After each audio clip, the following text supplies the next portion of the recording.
દિવસથી મારો મામાનો છોકરો આવવાનું કહેતો હતો.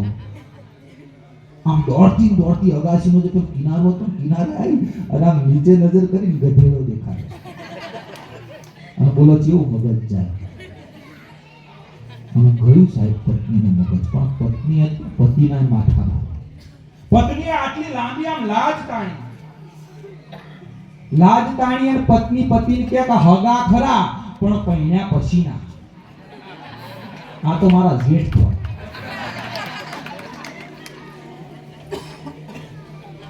પેલા આ એક બેને એક પત્ની એના પતિ પૂછ્યું કે આ પુરુષ મરી જાય તો ક્યાં જાય? એટલે પેલો કહે તો સ્વર્ગમાં જાય.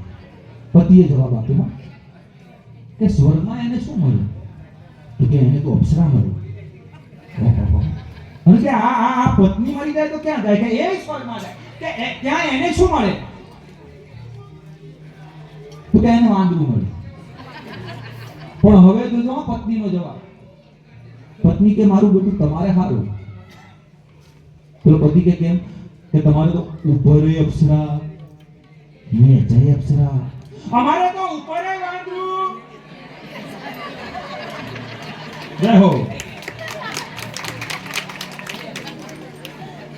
અને એક નાનકડી જાહેરાત અહીંયાથી તમને કરી દઉં કે આ જે ધમાસણા ગામ છે ઉનાળાની અંદર 3 દિવસનું એક મહારુદ્ર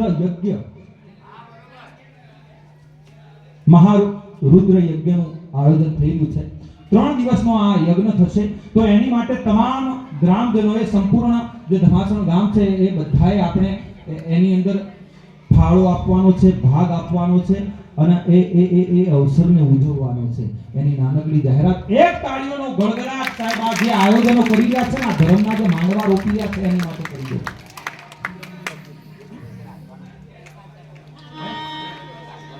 હા, અને બહુ સારી વાત કરી સાહેબ રાજભા ગઢવી. હા, ગુજરાતના અત્યારે બહુ સારા એવા કલાકાર, લોક ડાયરાના ગજબના આરાધક રાજભા ગઢવી એ પણ પધારી રહ્યા છે. એક જબરદસ્ત તાળીઓ. હા, કારણ કે હું પાછો અત્યારે છોકરા ભણાવું. આ માતાઓ બહેનોની વાત આવી. હવે છોકરા ભણાવું એટલે મેં હમણાં એક છોકરાને પ્રશ્ન કર્યો કે ઉભો થા દર્શિત, તારા મોટા થઈને શું બનવું? તો બોલો 3જા ધોરણનું છોકરું ઊભું થઈને શું કે ખબર હે? કે સાહેબ મારે પુષ્પા બનવું. પુષ્પા બનવું. મેં કીધું અહીંયા પુષ્પા વાળી લાય તારી મમ્મીને ફોન કરું. કે ના ના સાહેબ મારી મમ્મીને ફોન ના કરતા. મેં કીધું કેમ? કે એ અનુપમા જોતી હશે તો ડિસ્ટર્બ થશે. પણ મૂળ મારો કહેવાનો જે અર્થ છે ને સાહેબ, કે આ દેશની જગદંબાઓ જ્યારે અનુપમા જોતી હશે ને તો દીકરા પુષ્પા જ બનવા માંગશે. હા, એમાં વધારે કઈ મેળ ન પડે.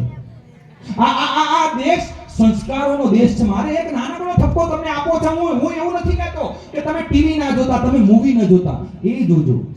પણ આ દેશની જે સંસ્કૃતિ છે ને, આ દેશનું જે સાહિત્ય છે એ ભૂલાય ના જાય.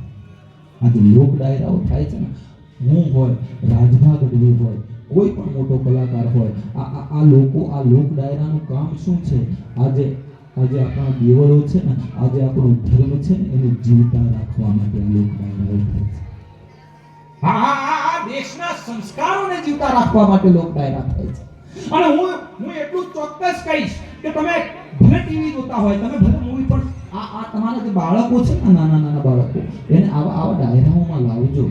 ક્યાંક આ દેશના શૌર્ય રસનું પૈપાન થતું હોય, આ દેશના કોઈ મરદની વાત થતી હોય તો ત્યાં તમારા બાળકને લઈને જજો. એને એ ગાથા સંભળાવજો.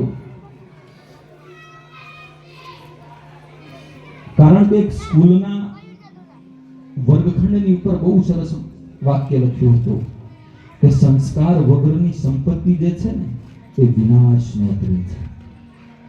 સંપત્તિ આપવી, કમાવું, એમાં કંઈ ખોટું નથી, પણ સંસ્કાર બહુ મહત્વની વસ્તુ છે. અને સંસ્કાર શું કરી શકે એનો એક નાનકડો પ્રસંગ કહી અને મારે બેન શ્રી ગાયત્રી બેનને રજૂ કરવા છે. પણ સંસ્કાર કેવા હોય સાહેબ? આજ જ્યારે આ યુવાન મિત્ર મંડળ ભેગા થઈ અને આ કાર્યક્રમ કરી રહ્યા છે. એક નાનકડો પ્રસંગ.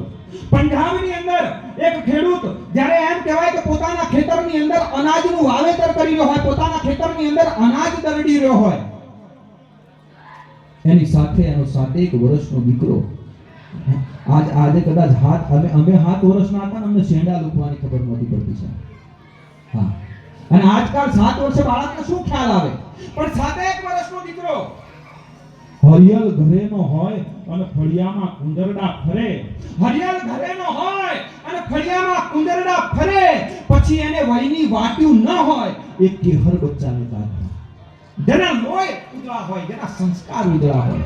નાનો 7 વર્ષનો દીકરો પોતાના બાપને કહે છે કે ઓય મેરે પ્યો તું કી કર રહ્યો હો. પંજાબનો દીકરો છે, પંજાબીમાં કહે છે પિતાજી, આજની ભાષામાં વાત કરું તો પપ્પા આ તમે શું કરી રહ્યા છો? એ બાપ કહે છે કે બેટા અસી અનાજ બો રહે हैं, मैं अनाज वावी રહ્યો છું. પિતાજી અનાજ બોને સે ક્યા હોતા હૈ? એનો બાપ કહે છે કે બેટા એક દાણો હું જમીનની અંદર નાખું ને તો એમાંથી અનેક દાણા પેદા થાય. હે બાપુજી, અનેક દાણા પેદા થાય? હા બેટા. અને ત્યારે 7 વર્ષનો એ દીકરો પોતાના બાપને કહે છે કે પિતાજી, જો એક દાણો આપણે નાખીએ અને 1000 દાણા पैदा થતા હોય ને तो मैं जब बड़ा होऊंगा, मैं जब किसानी करूंगा तो मैं इस जमीन में, मैं इस मिट्टी में अनाज नहीं बोऊंगा. मारे आ जमीन ની અંદર અનાજ નથી વાવવું. એનો બાપ કહે છે તો બેટા તારે વાવવું છે શું? અને ત્યારે 7 વર્ષનો દીકરો પોતાના બાપને કહે છે કે મારે આ જમીનની અંદર બંદૂક વાવવી છે અને એ બંદૂકથી આ દેશની ઉપર જે રાજ કરી રહ્યા છે ને એ ગોરિયા અંગ્રેજોની મારે છાતી વીંધવી છે. 7 વર્ષનો દીકરો સાહેબ. અને વાત એટલે પૂરી ના થાય, વાત ત્યાંથી આગળ કરું ને સાહેબ, એ જ દીકરો જ્યારે આની 20 વર્ષની ઉંમર થાય, 20 વર્ષની ઉંમરે આની માં જે છે પોતાના દીકરાને કહે છે કે બેટા तेरे हर दोस्तों का ब्याह हो गया, तेरे हर दोस्त की शादी हो गई, लाल तेरे को शादी नहीं करनी. हाँ, બહુ સમજવાદી વસ્તુ છે સાહેબ. બેટા તારા દરેક મિત્રના લગ્ન થઈ ગયા, તારે લગ્ન નથી કરવા. અને ત્યારે પંજાબનો એક 20 વર્ષનો એક દીકરો કહે છે કે માં मेरी शादी तो हो गई, મારા લગ્ન તો થઈ ગયા. અરે બેટા तेरी शादी हो गई, तूने ब्याह कर लिया तो बता तेरी दुल्हन कौन है, તારી નવોઠા કોણ છે, તારી પત્ની કોણ છે? અને ત્યારે એક 20 વર્ષનો યુવાન કહે છે કે मेरी दुल्हन का नाम है आजादी. આ દેશની સ્વતંત્રતા મારી દુલ્હન છે, આ દેશની આઝાદી મારી દુલ્હન છે. અને 24 વર્ષની ઉંમર થાય ને સાહેબ, આ મહિનાની અંદર એની પુણ્યતિથિ આવે છે. 24 વર્ષની ઉંમરે આપણને કદાચ અમુક ઘણા હોય ને સાહેબ 84 વર્ષ જીવે ને એને જીવવાની ખબર ન પડતી હોય. અને આજે તમે જોઈ લો અમદાવાદ માઉન્ટ આબુ હાઈવે ઉપર જાઓ ને તમે, ટ્રેક્ટરના ટાયર જેવા ટાયર હોય, આ નામ હેલિકોપ્ટર જેવો એનો અવાજ હોય, અને 200 ની સ્પીડ ઉપર મારા બેટા ટન મારે સાહેબ. અને પાછા આમ મૂછ રાખીને એવું કહેતા હોય કે અમે રાઇડર છીએ. પણ મર્દાનગી બાપના પૈસે 200 સીસીના બાઇક ઉપર ટર્ન મારવામાં નથી. મર્દાનગી તો તમારો બાપ સમાજની અંદર ઊંચું મોઢું કરી અને ફરી શકે ને, પોતાની મૂછ ઉપર તાવ આપી અને બાપ કહી શકે કે હું આનો બાપ છું, આ મારો દીકરો છે, એનું નામ છે મર્દાનગી. 24 વર્ષની ઉંમરે એમ કહેવાય કે એ જે વીર છે એને આ દેશની માટે પોતાના માથાનું બલિદાન આપી દીધું. અને એના છેલ્લા વાક્ય હતા कि मेरे रक्त का एक एक कतरा इनकलाब लाएगा, मेरे रक्त का एक एक कतरा इनकलाब लाएगा और मेरे बाद वतन पे मरने वालों का सैलाब आएगा. मैं मरी जईश પણ આ વતનની અંદર ક્રાંતિ થશે. 23 માર્ચ 1931 એ દીકરાનું નામ એટલે વીર ભગતસિંહ. આ ભગતસિંહની વાત છે સાહેબ. એ દીકરો એટલે વીર ભગતસિંહ. અને આવા દીકરાઓ છે ને સાહેબ, એટલા માટે આપણે કાર્યક્રમો કરી શકીએ. હા, પણ બહુ આનંદથી તમે સાંભળી રહ્યા છો. અને આટલા જ આનંદથી આટલા જ ધ્યાનથી હજુ પણ સાંભળજો, ઘણા કલાકારો બાકી છે. હવે